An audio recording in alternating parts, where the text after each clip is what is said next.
Eu só tenho um amigo que é muito parecido com o senhor, viu? É, Filho da barba. é, hoje veio outro no lugar dele. De O, vez em quando tem que dar uma repaginada, né?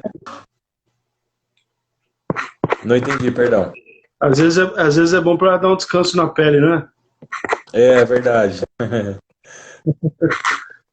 Mas, pastor, deixa eu só colocar aqui no comentário o tema da nossa live de hoje, que é Armagedon, Armagedon, Parousia, Parousia e Milênio. Vamos ver se a gente consegue, pelo menos, introduzir algum comentário sobre o milênio. Fixa aqui, pronto. Pronto. Na quinta-feira passada, nós falamos a respeito das 7 taças da ira de Deus, falamos dos últimos juízos de Deus na grande tribulação, e nós encerramos falando sobre a preparação do anticristo contra Israel, cercando Israel, juntamente com aqueles que restaram dos juízos. E eu queria ler aqui, em Apocalipse capítulo 20, a partir do verso 11, que fala assim: E vi o céu aberto, e eis um cavalo branco, que estava sentado sobre ele, chama-se Fiel e Verdadeiro, e julga e peleja com justiça. E os seus olhos eram como chama de fogo. Sobre a sua cabeça havia muitos diademas, e tinha um nome escrito que ninguém sabia, senão ele mesmo. Estava vestido de uma veste salpicada de sangue, e o nome pelo qual se chama é a Palavra de Deus. Seguiam-no os exércitos que há no céu, em cavalos brancos e vestidos de linho fino, branco e puro. E da sua boca saía uma aguda espada para ferir com ela as nações, e ele as regerá com vara de ferro. E ele mesmo é o que pisa o lagar do vinho do furor e da ira do Deus Todo-Poderoso. E na sua veste e na sua coxa tem escrito este nome: Rei dos Reis e Senhor dos Senhores. E vi um anjo que estava no sol e clamou com grande voz, dizendo a todas as aves que voavam pelo meio do céu: Vinde e ajuntai-vos à ceia do grande Deus, para que comais a carne dos reis e a carne dos tribunos, e a carne dos fortes e a carne dos cavalos, e dos que sobre eles se assentam, e a carne de todos os homens livres e servos pequenos e grandes. E vi a besta e os reis da terra e os seus exércitos reunidos, para fazerem guerra àquele que estava sentado sobre o cavalo, sobre o seu exército. E a besta foi presa, e com ela o falso profeta, que diante dela fizera os sinais com que enganou os que receberam o sinal da besta e adoraram a sua imagem. Estes dois foram lançados vivos no ardente lago de fogo e enxofre. E os demais foram mortos com a espada que saía da boca do que estava sentado sobre o cavalo, e todas as aves se fartaram das suas carnes. Pastor, primeira pergunta que eu queria fazer é: por que a Bíblia fala, ou por que nós entendemos que haverá uma batalha que é chamada de Batalha do Armagedon? É interessante isso, né, Pastor Paulo? Porque a gente estava, né, a gente finalizou, eu lembro que a semana passada, falando, né, aquela questão do que quando prendeu, né, a besta e o falso profeta, depois dali das últimas taças, Uhum. que sofreram, né, vamos dizer assim, as agonias, né, que foram reservadas para eles. A Bíblia diz que saía um espírito, né, semelhante a rãs, que saíram então para enganar as nações, para se levantar contra o Senhor e contra o povo, né, de Jerusalém. E é interessante que Jesus, ele vem, esse texto que o pastor leu, Uhum. é um texto muito forte, não é? Porque se relata a vida de Cristo de uma forma totalmente diferente do que às vezes muitas pessoas esperam, né? Porque Jesus ele vem como rei vencedor para, vamos dizer assim, aniquilar tudo vamos dizer assim, faltava, né? Veja que o texto ele é muito assim forte no que diz quando a respeito que ele vai pisar o lagar do furor da ira de Deus. Uhum. Então veja que essas pessoas, esse exército se levanta, né, contra Israel. E aí quando se pensa, né, que eles vão atacar, Cristo vem, não é? E quando a gente pega outros textos que nos dão a exatidão disso daí, é muito forte a gente imaginar isso. Isaías 63, do capítulo 1 ao 6, ele profetiza isso também, a respeito da vinda de Cristo. Porque ele fala assim, né? Quem é aquele que vem de Edom e que vem de Bosra com as roupas tingidas de vermelho? Quem é aquele que tem num manto de esplendor, avança passos largos na grandeza da sua força? Ele diz, sou eu que falo com retidão, poderoso para salvar. E aí ele pergunta, por que as suas roupas estão vermelhas como a de quem pisa uvas no lagar? Né? E aí ele diz, sozinho pisei uvas no lagar. E aí ele vai continuar dizendo, aí eu manchei toda a minha veste, pois o dia da vingança estava no meu coração, no ano da minha redenção. Então o que é isso? Né? Para quem sabe do que nós estamos falando, pisar uva no lagar, né? Era aquele método antigo de se espremer a uva. Sim. E aqui nós estamos falando no texto que o pastor leu, de que Jesus vai fazer isso com os homens. Ele fala aqui de generais, de reis, de poderosos, né? Como se essas pessoas fossem lançadas num lagar e Jesus vem pisando sobre cada uma delas. E veja, né? Porque o Apocalipse aqui, capítulo 19, ele vai falar um pouco sobre isso, que o anjo que estava em pé no sol, versículo 17 em diante, ele diz, venham e reúnam-se para o grande banquete de Deus, para comerem carne de reis, generais e poderosos, carne de cavalos e seus cavaleiros, carne de todos livres e escravos, pequenos e grandes. Então veja que esses textos que nós estamos lendo, o Senhor está chamando, vamos dizer assim, as aves de rapina, que nós conhecemos, né, como urubu, essas aves que são carniceiras, para vir se banquetear no lagar do dia da ira do Senhor. Para comer carne de reis e poderosos. Então, a gente vai entender que essa batalha, ela vem então para anunciar a vinda de Jesus Cristo, e ele vem com um grande poder e grande glória. Porque o que a gente entende? Que Jesus vai vir para tomar posse daquilo que é dele, por direito e por herança. Primeiro, porque ele é o herdeiro do trono de Davi. Não é? A genealogia de Davi para em Jesus Cristo.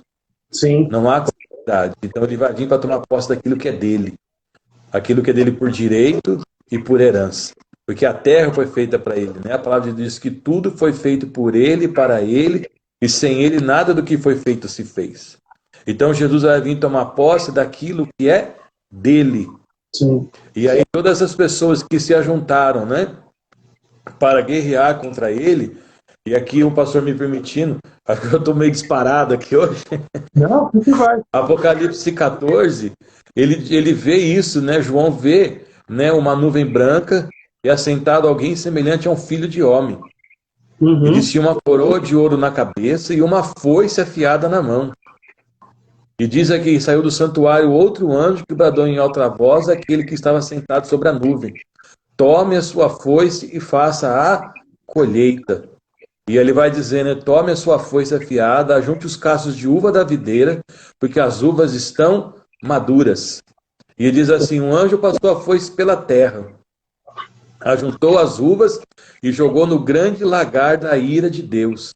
Elas foram pisadas no lagar fora da cidade. E eu vou ler aqui, pastor Paulo, com a sua permissão, numa tradução, já com, vamos dizer assim, o relato das medidas, já na nossa medida. Chegando ao freio dos cavalos, numa distância de cerca de 300 quilômetros. Se a gente puder entender o que é isso, né? O sangue, né, que começa a aumentar, né? A se erguer ali, né? Subir, chegar nos freios do cavalo, isso deve dar o que, mais ou menos 1 metro, né? Isso, Chama até o freio do cavalo, né? Ou um focinho do pouquinho cavalo. mais. E você sabe, imagina o que é uma distância de 300 quilômetros jogando sangue? É uma distância de São José dos Campos até o Rio de Janeiro. Uau. Não é? Então imagina o que é isso. E aí a gente vai poder observar então que Jesus ele vem para aniquilar toda, né, essa fúria, né, ali das nações contra ele e contra o seu povo. Então Jesus aparece, né, para, vamos dizer assim, resgatar Israel do meio desse cerco. Só que não existe uma guerra, existe uma vitória. Uhum. Né? Então Jesus ele vê que os anjos vão lá ceifando, jogam tudo no lagar, e como nós vimos, ele vai pisotear essas pessoas. Vai pisotear. E a gente poderia citar aqui outros textos, como Joel capítulo 3, né, do versículo de número 12 ao 17. Uhum. Né? Nós podemos aqui citar também Salmo de número 2. Né? O Salmo de número 2 também é um salmo profético com relação a esse tempo. Isaías capítulo 34 e por aí vai, né? São vários textos que nos vão dando essa conotação, né? De que como que vai ser esse dia da volta do Senhor Jesus. Pastor Zaqueu, é por isso que a gente costuma falar que a escatologia é um grande quebra-cabeças, né? Você precisa ir montando as peças, você precisa pegar o texto lá do Apocalipse, juntando com outro texto de Isaías, e juntando com outro de Joel, igual o senhor falou aqui, Joel capítulo 3, versículo 11. Juntai-vos e vinde todos os povos em redor, e congregai-vos, ó Senhor, faze descer ali os teus fortes. Movam-se as nações e subam ao vale de Josafá, porque ali me assentarei para julgar todas as nações em redor. Lançai a foice, porque já está madura a seara. Vinde, descei, porque o lagar está cheio, os vasos dos lagares transbordam, porque a sua malícia é grande. E um outro texto que eu gosto muito também, que vai falar sobre essa batalha, né, sobre essa vinda do Senhor, que é Zacarias 14. Zacarias 14 fala dessa volta. Diz aqui, Zacarias capítulo 14. Eis que vem o dia do Senhor, em que os teus despojos se repartirão no meio de ti, porque eu ajuntarei todas as nações para a peleja contra Jerusalém. Ou seja, o mesmo texto confirmando a revelação de João lá no Apocalipse que a gente comentou na semana passada. Se eu não me engano, é capítulo 16. Diz aqui, e a cidade será tomada, e as casas serão saqueadas, e as mulheres forçadas, e metade da cidade sairá para o cativeiro, mas o resto do povo será expulso da cidade. E o Senhor sairá e pelejará contra estas nações, como pelejou no dia da batalha. E naquele dia estarão os seus pés sobre o Monte das Oliveiras, que está de fronte de Jerusalém, para o oriente, e o Monte das Oliveiras será fendido no meio, para o oriente e para o ocidente, e haverá um vale muito grande, e a outra metade do monte se apartará para o norte, a outra metade dele para o sul. E fugireis pelo vale dos meus montes, porque o vale dos montes chegará até Azel. E fugireis assim como fugistes do terremoto nos dias de Uzias, rei de Judá. Então virá o Senhor, meu Deus, e todos os santos contigo, ó Senhor. E acontecerá, naquele dia não haverá preciosa luz nem espessa escuridão, mas será um dia conhecido do Senhor, nem de dia nem de noite será, e acontecerá que no tempo da tarde haverá luz. Então nós podemos, pastor, interpretar essa profecia aqui de forma literal, ou seja, Cristo vindo, descendo, e agora na segunda fase da sua vinda, no final da tribulação, quando o anticristo reunir as nações da terra, aqueles que restaram vivos, para exterminar Israel. Então Israel clama ao Senhor, e o Senhor vem com os seus santos e desce os seus pés sobre o Monte das Oliveiras. Podemos interpretar isso de forma literal, pastor? Sim, e se o senhor me permite, né, porque nós estamos falando aí, veja que isso é interessante, porque a Bíblia não está dizendo que Jesus vem sozinho, né? Ele está dizendo vem os seus santos. E se o pastor me permite, eu gostaria de ler aqui Joel capítulo 2, do versículo de número 1 ao 11, que ele fala como é que isso vai acontecer. É por isso que a gente, né, o pastor, a gente sempre está aqui sempre falando, né, juntar as peças, o quebra-cabeça, os textos, porque assim, a Bíblia é tão maravilhosa, porque a gente vê profetas que viveram 600, 700, 1000 anos antes de Jesus nascer, e eles já estavam profetizando Jesus voltando. Né? Olha o que Joel diz: toque a trombeta em Sião, deem o alarme no meu santo monte, tremam todos os habitantes do país, pois o dia do Senhor está chegando, está próximo. É dia de trevas e de escuridão, de nuvens e negridão. Assim como a luz da aurora se estende pelos montes, um grande e poderoso exército se aproxima como nunca antes se viu, nem jamais se verá nas gerações futuras. Diante deles, o fogo devora, e atrás deles arde uma chama. Diante deles, a terra é como o jardim do Éden, atrás deles como um deserto arrasado. Nada lhes escapa. Eles têm a aparência de cavalos, como cavalaria atacam galopando. Como um barulho semelhante ao de carros salta sobre os cumes dos montes, como um fogo crepitante, que consome o restolho como um exército poderoso em posição de combate.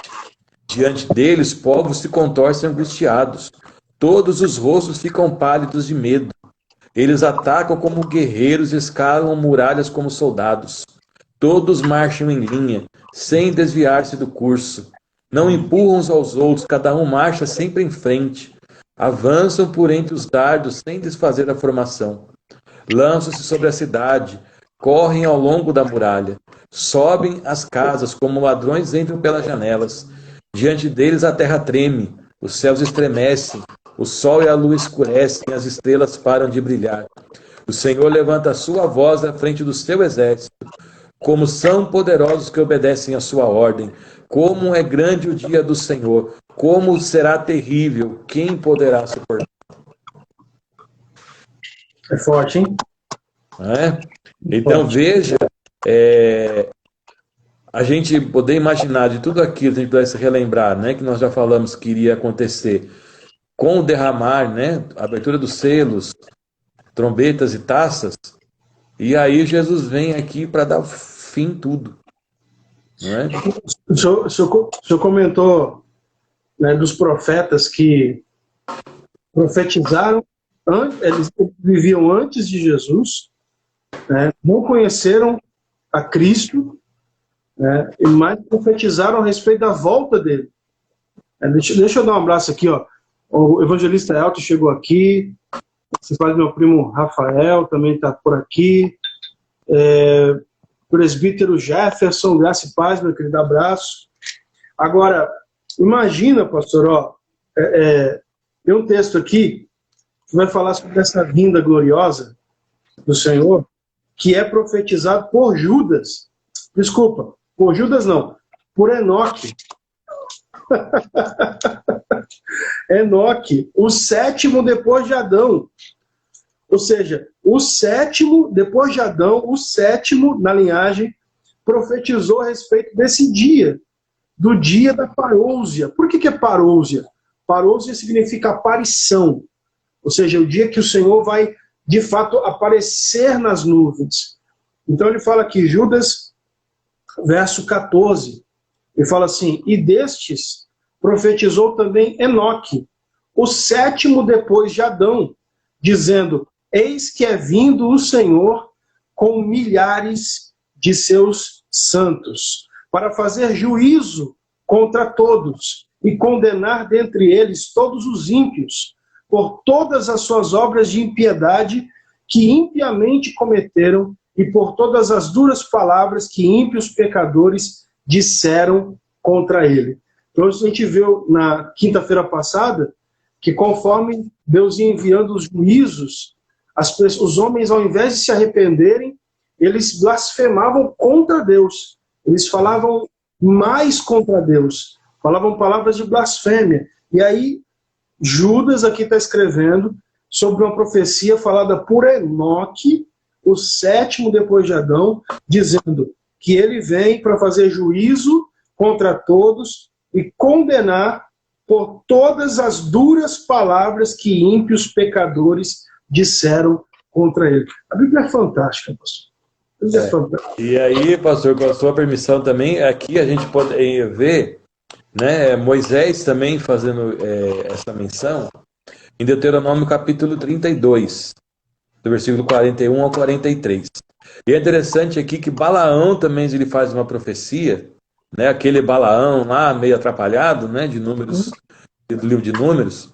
No capítulo 24, ele diz assim, do 17 ao 19, quando ele está ali, né, Deus transformando toda a maldição em bênção para Israel. Ele diz, eu vejo, mas não agora. Eu aviso, mas não de perto. Uma estrela surgirá de Jacó. Um certo se levantará de Israel. Ele esmagará as frontes de Moabe e o crânio de todos os descendentes de Sete. Edom será dominado. Seir, seu inimigo, também será dominado. Mas Israel se fortalecerá. De Jacó sairá o governo. Ele destruirá os sobreviventes da cidade. Então eu vejo aqui que Balaão, né, Deus, né, transformando toda aquela maldição em bênção, ele profetiza esse dia. Deuteronômio capítulo 32, versos 41 a 43, se os irmãos quiserem anotar aí, e também Moisés fala sobre esse dia. Então veja, né, que todo esse tempo, né, desde praticamente do Gênesis, né, Enoque, né, não foi dito isso no Gênesis, mas ele é o participante do Gênesis, né, ele está lá no início. Né? Já se anunciava tudo isso que haveria de acontecer.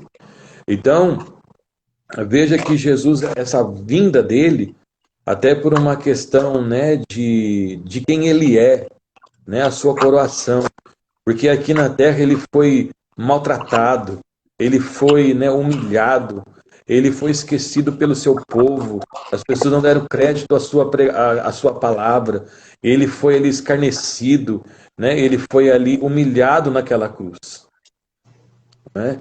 Mas aí o Salmo de número 2, o Senhor diz assim, assenta-te à minha direita, até que eu coloque os teus inimigos como estrado dos teus pés.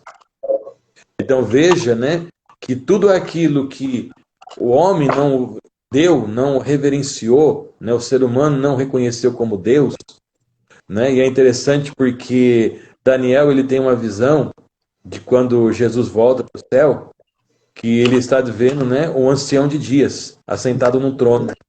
E ele vejo, eu vejo alguém semelhante ao filho de homem. E ele foi levado até o ancião de dias. E ali ele foi o quê? Coroado. Recebeu uma coroa. Ele é coroado nos céus primeiramente.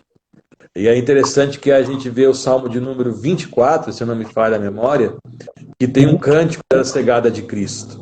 Que os anjos dizem, né? Levantai, ó porta, as vossas cabeças, levantai-vos, ó portais eternos. Para quê? Para que entre o vosso rei. Aí o outro anjo diz, quem é o rei? Ele é o rei da glória, o rei forte e poderoso nas batalhas.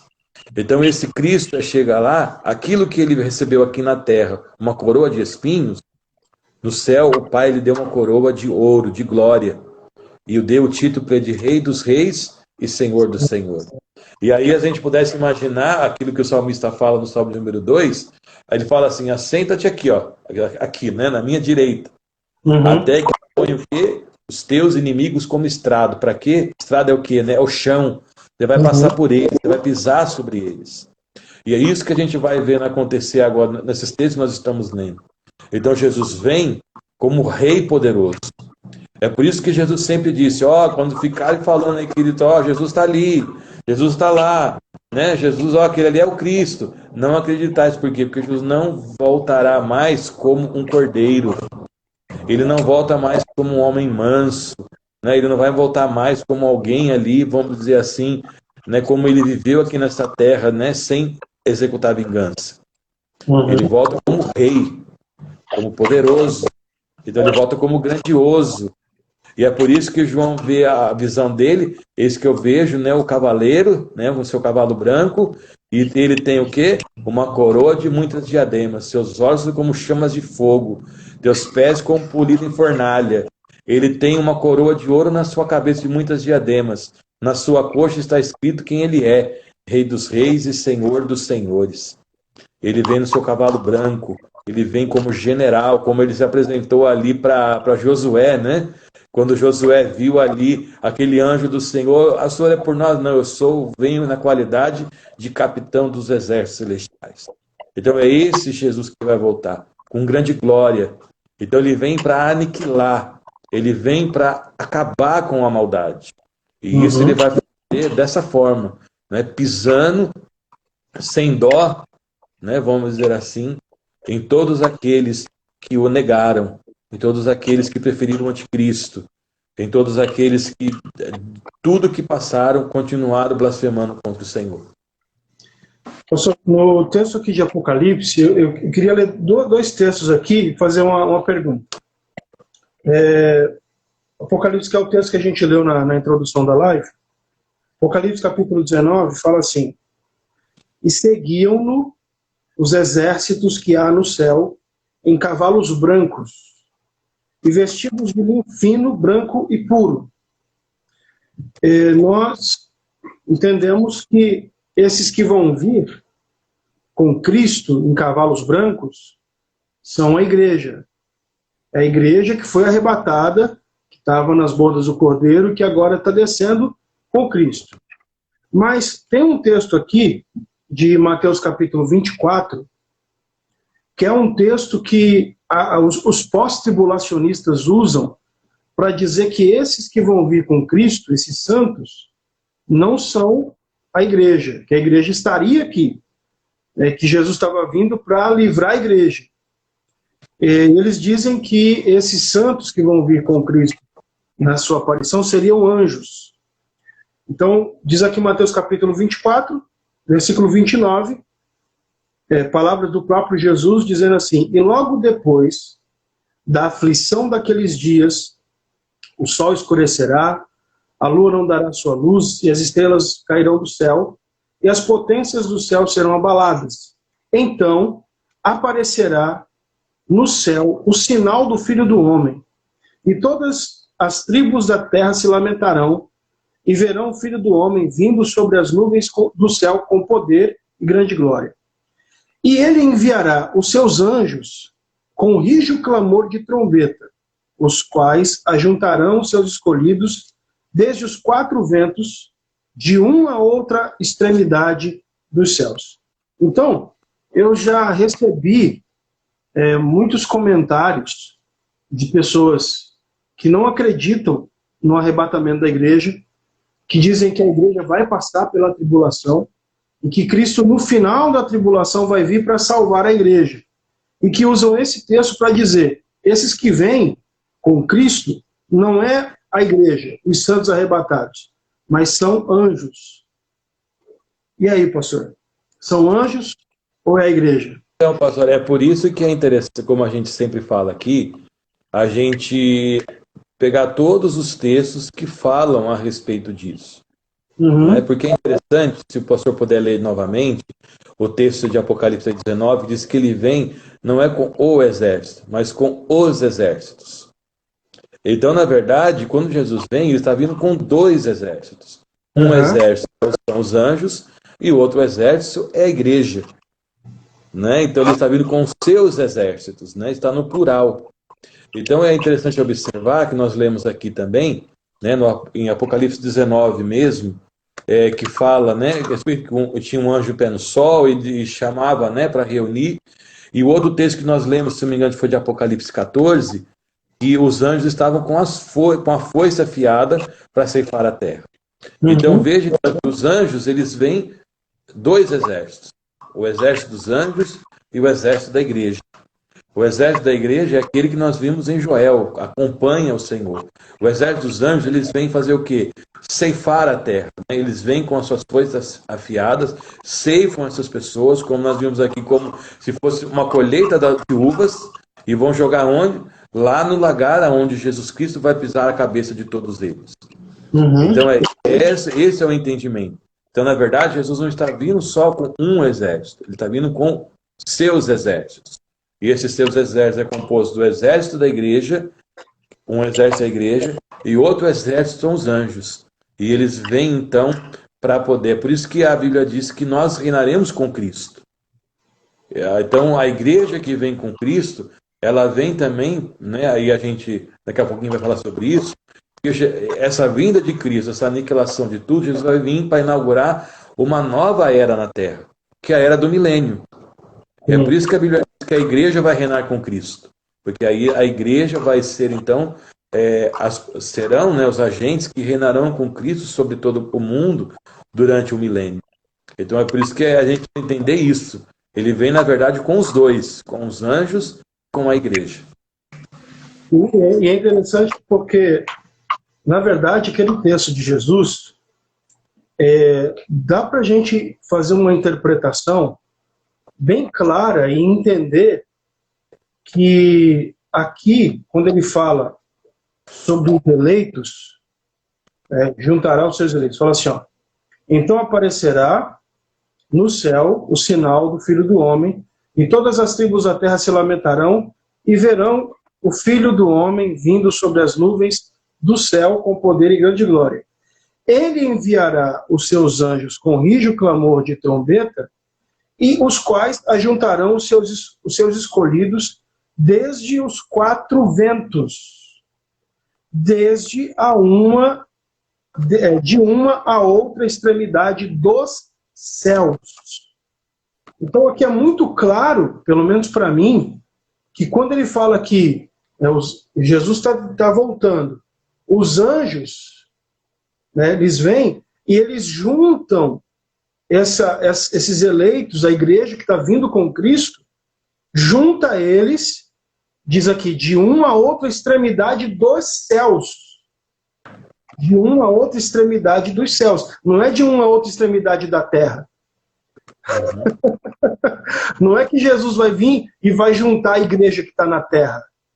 O texto fala, ele fala assim, olha, eles juntam os seus escolhidos de uma a outra extremidade dos céus. Então esses escolhidos, eles estão nos céus. Sim. Né? E aí é por isso que a gente tem que sempre pegar os outros textos que fazem referência a isso também. Então aí a gente lê alguns textos aqui, o texto de Joel, o texto de Apocalipse capítulo 14, esse que o pastor leu, capítulo 19, né? Então a gente vai poder observar, então, que eles vêm junto com Cristo. Então Jesus vem trazendo esse exército, ele vem na frente, né? Como o general desse exército. E aí então a igreja vem junto com Cristo para tomar posse da terra, né? Para tomar posse daquilo, e iniciar uma nova era, né? Porque veja que aqui já deixa bem claro que quando isso acontecer, acontecerão três coisas aqui também, que é o lançamento da besta e do falso profeta, né? Do anticristo e do falso profeta no lago de fogo, e a prisão de Satanás. Então veja que quando Jesus vem, então acontecerão também essas coisas importantes. Então Jesus vem, ele vai aniquilar todos os ímpios da terra, todo homem mau. Quem que vai ficar? O povo de Israel e aqueles que não receberam a marca da besta e que não morreram. Então vai ficar, pelo que tudo que a gente viu até aqui, um povo bem pequeno, né? É por isso que o que a Bíblia chama de rabisco da terra, né? Os rabiscos da terra que vão ficar. Que então Jesus vai inaugurar uma nova era. E aí então nós vamos ver então um Jesus reinando pessoalmente, né? Ele vem para ser rei aqui sobre este mundo. E aí neste momento então a Bíblia diz que ele vai lançar o anticristo e o falso profeta no lago de fogo e vai aprisionar Satanás. né? Então aí nós vamos então neste momento então que Jesus ele vai fazer toda essa limpa na terra. Todas as pessoas que nós vimos aqui, elas serão mortas, as que sobraram, né? Por isso que a gente vê essa expressão que João usa muito forte, né? De ver as vestes de Jesus Cristo salpicadas de sangue, né? Então isso aqui, né, eu já vi gente dizer que isso aqui era uma alusão ao sacrifício de Jesus na cruz. Não é. É isso bem claro quando a gente lê de Isaías capítulo 63. Ele está pisando e o sangue está respingando, né, sobre as suas vestes.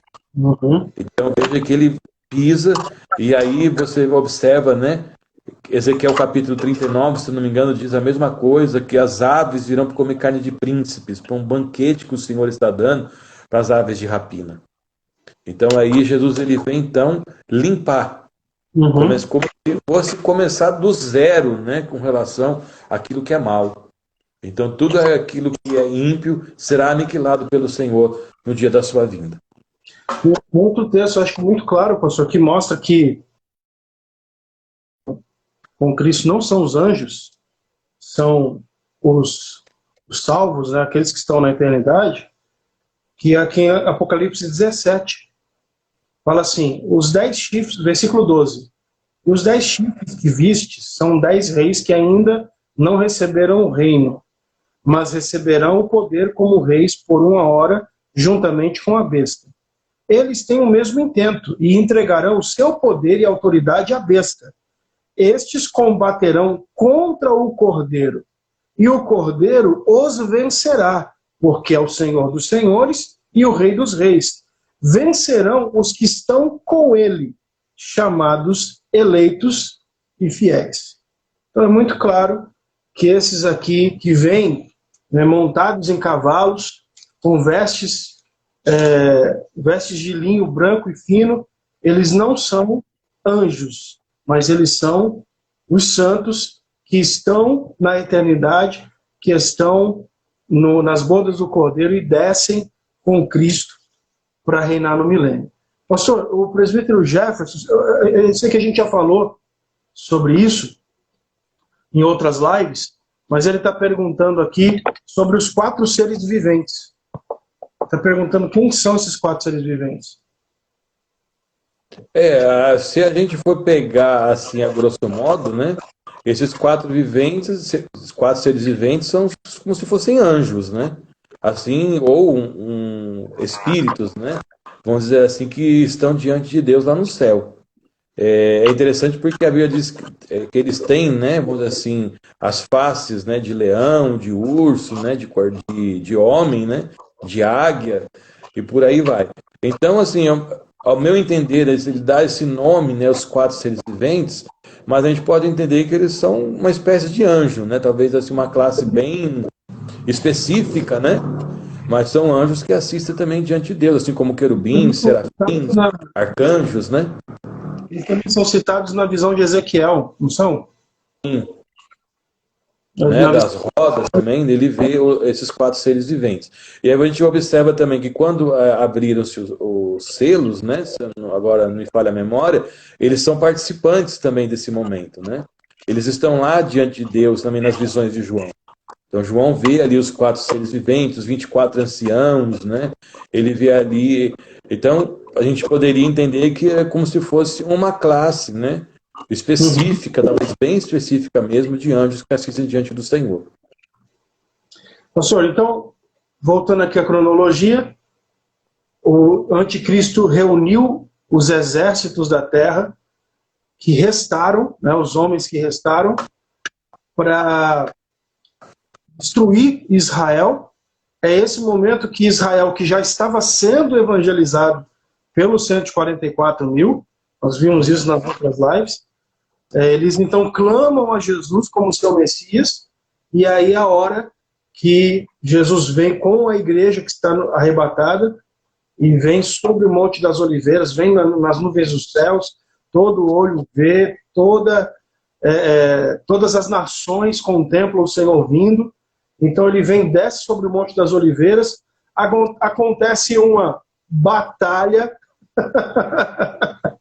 uma batalha, né? Porque na verdade é um massacre, né? Nem existe batalha, o Senhor vem, destrói todos os exércitos, as pessoas que ainda restam, e aí diz aqui, né? Capítulo 19 de Apocalipse, versículo 20, fala assim: e a besta foi presa. A besta aqui é o anticristo. E com ela o falso profeta, que diante dela fizera os sinais com que enganou os que receberam o sinal da besta e adoraram a sua imagem. Estes dois foram lançados vivos no ardente lago de fogo e enxofre.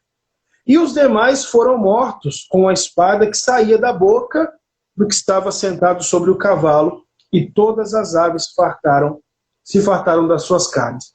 Então, o lago de fogo, o Geena, que Jesus falou, né, dizendo, olha, se o teu olho te escandalizar, arranca ele e joga fora, porque é melhor entrares na glória com um olho só do que com os dois, seres lançados no Geena, e aí é traduzido por inferno. Ele fala onde o fogo não se apaga e onde o bicho não morre. Então esse lago de fogo, ele está vazio. É isso? Não existe ninguém lá. E os primeiros a serem lançados lá são o anticristo e o falso profeta. E aí o diabo é preso, né, aqui no capítulo 20, verso 1, e vi descer do céu um anjo que tinha a chave do abismo e uma grande cadeia na sua mão. Ele prendeu o dragão, a antiga serpente, que é o diabo e Satanás, e amarrou por 1000 anos, e lançou no abismo, lá naquele abismo que a gente viu, de onde saíram os demônios, né? E lançou no abismo, e ali o encerrou, e pôs selo sobre ele, para que mais não engane as nações, até que os 1000 anos se acabem. E depois importa que seja solto por um pouco de tempo. Então, na cronologia da escatologia, o diabo é preso, lá no abismo, falso profeta e anticristo lançados no lago de fogo, e agora Cristo instaura o seu reino na terra. É isso mesmo, pastor? Isso mesmo, pastor. Então a gente vai entender então, né, que Jesus ele acaba, vamos dizer assim, fazendo toda essa limpa, né, como a gente pode chamar, né, desse momento. Então aí quando os ímpios, né, essas pessoas más, elas são aniquiladas, né, vamos dizer assim, da terra. Jesus, então, ele vai, como o pastor falou, lançar o anticristo, né, inaugurar o lago de fogo, né, com o anticristo e com o falso profeta, e prende Satanás. E aí é que nós vamos ver, então, todas aquelas profecias, né, a respeito do milênio. É porque o milênio ele vai trazer o quê? Jesus vai restaurar tudo aquilo que foi perdido no Éden. Então, veja qual que é a grande, vamos dizer assim, mensagem do milênio: a restauração. Então, por isso que ele fala, né, que o boi, a ursa e a vaca ia pastar juntos, né? O leão ia comer palha junto com o boi, né? Uma criança ia poder colocar a mão lá na cova, no buraco da serpente, e aquele negócio todo. Por quê? Porque quando a gente vai olhar o início, né, em Gênesis capítulo 1, os animais, todos eles comiam da erva do campo. No Éden não existia a cadeia alimentar. O Éden, todos os animais se alimentavam, né, daquilo que o campo dava. Então, tudo isso, né, e a gente vai observar então que Jesus, ele vem para restaurar todas as coisas. Porque o Senhor fala o quê? Durante o milênio, quem viver 100 anos, quem morrer com 100 anos vai ser considerado morreu jovem. Verdade. Ele diz o quê? Que as pessoas não vão ter armas nas mãos. Elas vão sentar debaixo da sua figueira, né? Vão sentar debaixo das árvores e vão viver uma vida de paz. Né? A grande mensagem do milênio é um tempo completamente de paz. Imagina, pastor, se a gente pudesse viver 5 minutos sem Satanás ficar nos perturbando, né? Lá eles vão viver 1000, né? Essas pessoas vão ficar 1000 anos e ninguém vai poder falar que Satanás tentou fazer alguma coisa porque está preso, né? Verdade. Se a gente pudesse ter um respiro aqui nessa terra, né? Mais ou menos uma meia horinha aí sem o diabo ficar perturbando a gente, né? Lá eles vão ter todo esse privilégio, né? Então Satanás não vai estar ali mais atormentando as pessoas. E imagina o que deve ser passar 1000 anos na presença de Cristo. Ele está aqui na Terra, né? Com a sua igreja, uma era nova, um momento novo, uma coisa totalmente extraordinária acontecendo. Pastor, nós podemos dizer que vão ter três povos, não sei se seria essa a palavra certa, mas três classes de pessoas seriam a igreja que desceu com Cristo, que está reinando com Cristo, aqueles que foram mortos pelo anticristo na tribulação, que serão ressuscitados para também viver no milênio, e Israel, que foi guardado por Cristo ali, que clamou a Deus e o Senhor desceu para livrar Israel. Seriam esses três povos? Eu acho que a gente poderia, pastor, assim, colocar em 2, né? A igreja, eu acho que todas essas pessoas que você falou, a igreja, mas lembrando que a igreja agora ela não é mais humana. Nós não vamos voltar assim como nós somos hoje. A partir do momento que a gente foi para o céu, a gente já aprendeu isso, né? A gente falou em outras lives, tem um corpo glorificado. Jesus disse, serão como os anjos. Então a gente não vai vir mais para a terra nesse aspecto que nós temos hoje. Então a igreja que vai vir com Cristo é uma igreja transformada. Um novo corpo, aquele corpo glorificado, né? Como os anjos. Então nós não estaremos mais limitados à nossa natureza carnal. A igreja que volta com Cristo não é mais carne. Ela não tem mais essa natureza.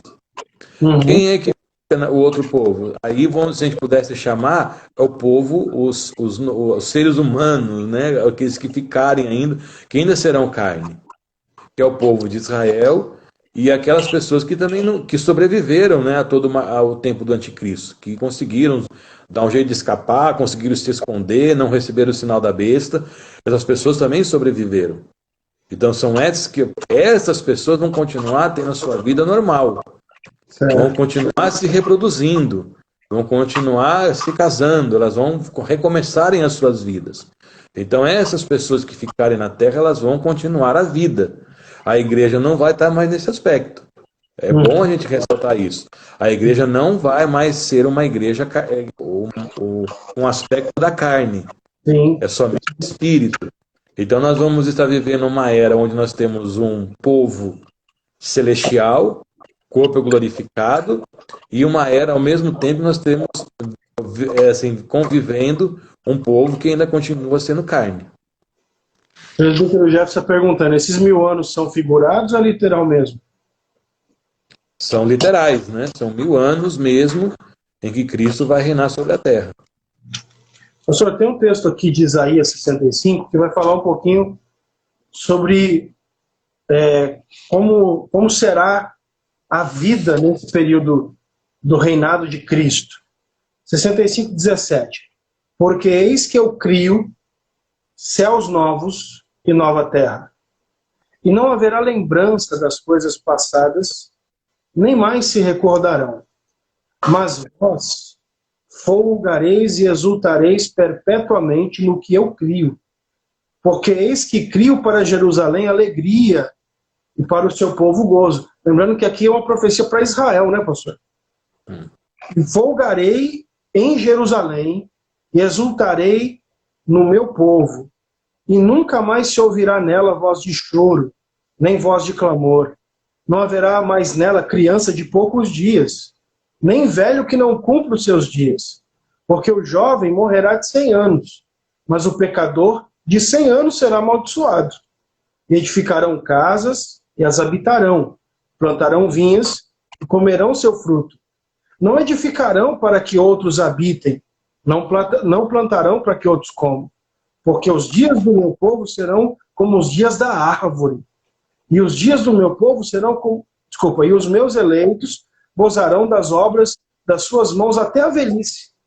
Não trabalharão de balde ou em vão, mas terão filhos, nem terão filhos para perturbação, porque são a semente dos benditos do Senhor, e os seus descendentes com eles. E será que, antes que clamem, eu responderei. Estando eles ainda falando, eu os ouvirei. O lobo e o cordeiro se apacentarão juntos, e o leão comerá palha como o boi, e o pó será a comida da serpente.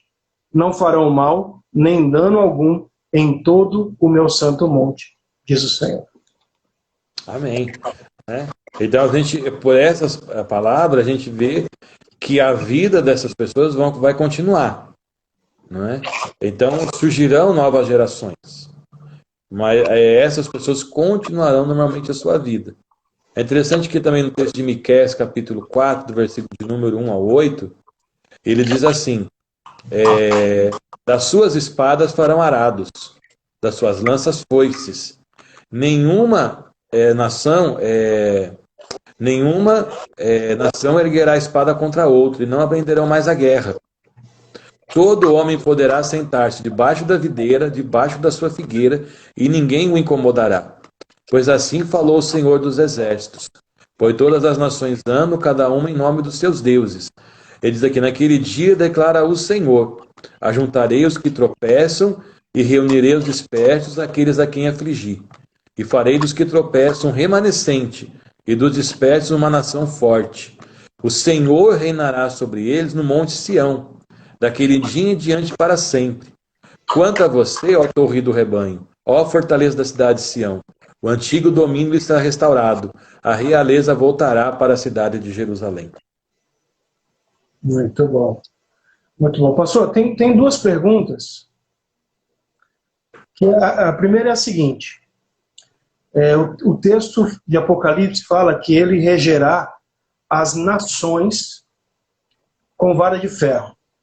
E que as nações virão a ele. E tem um outro...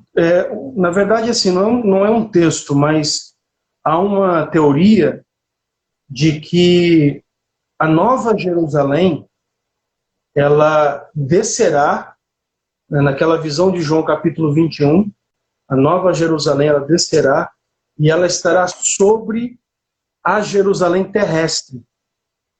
E a igreja arrebatada, ela terá acesso, como ela está num corpo glorificado, ela terá acesso à Jerusalém terrena e à Jerusalém terrestre. Mas essas duas perguntas a gente vai deixar para a próxima quinta-feira. Fica de suspense. É igual série, né? Igual série termina assim, né? Termina o episódio com aquele tum para a próxima. Falar, não, eu quero ver o próximo episódio. Mas verdade. Aí, próxima quinta-feira, porque o nosso tempo já está estourando, próxima quinta-feira a gente conclui para falar sobre o milênio e o juízo final. Pastor Zaqueu, muito obrigado. Obrigado para todo mundo que assistiu aqui com a gente aqui, o pessoal que vai assistir depois essa live. Quero avisar, Pastor Zaqueu, que eu vou deixar essa live gravada só até meia-noite. Depois eu vou tirar ela do ar. Então, você que assistiu aqui com a gente, você teve o privilégio de acompanhar. Depois eu vou tirar essa live do ar aqui. E por quê? Por quê?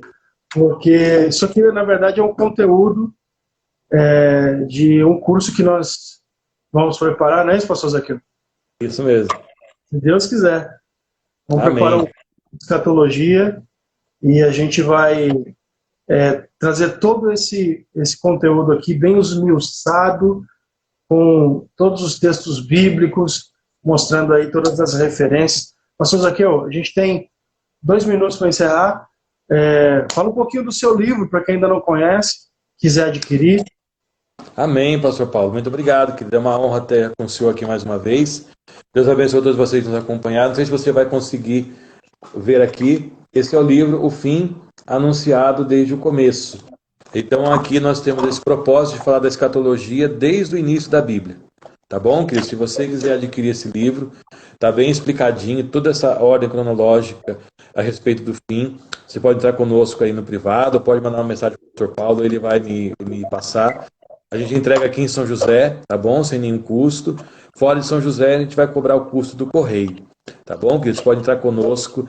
E também deixar o convite, amanhã estaremos mais uma vez, eu com o pastor Paulo, lá na nossa igreja, AD Dom Pedro I. Você pode acompanhar também a nossa live lá amanhã, a partir das 19h30, mas é pelo Facebook, na página da igreja, tá bom? AD Dom Pedro I. Obrigado a todos que estiveram nos acompanhando.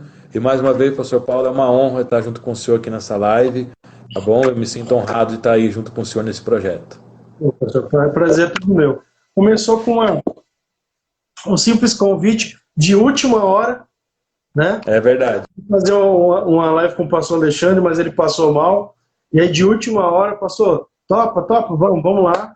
E já estamos aí, já não sei nem quantas semanas a gente já está fazendo. Verdade. Pastor, obrigado mais uma vez. Fica na paz. Pessoal, bom descanso aí. Até a próxima live. Amém, queridos. Deus abençoe a todos e bom descanso.